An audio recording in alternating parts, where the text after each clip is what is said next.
Sa ulo ng mga balita, pera, dahilan kung bakit maraming may ambisyong maging presidente ng bansa ayon kay dating Pangulong Rodrigo Duterte.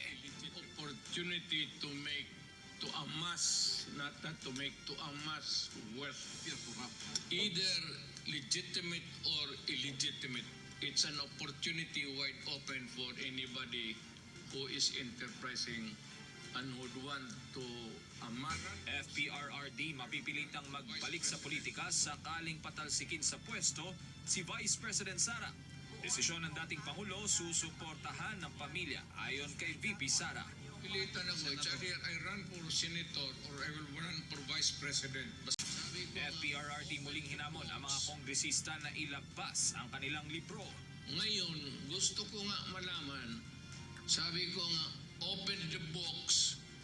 Yan ang gusto kong tignan kung magkano na ang nakuha ninyo sa gobyerno.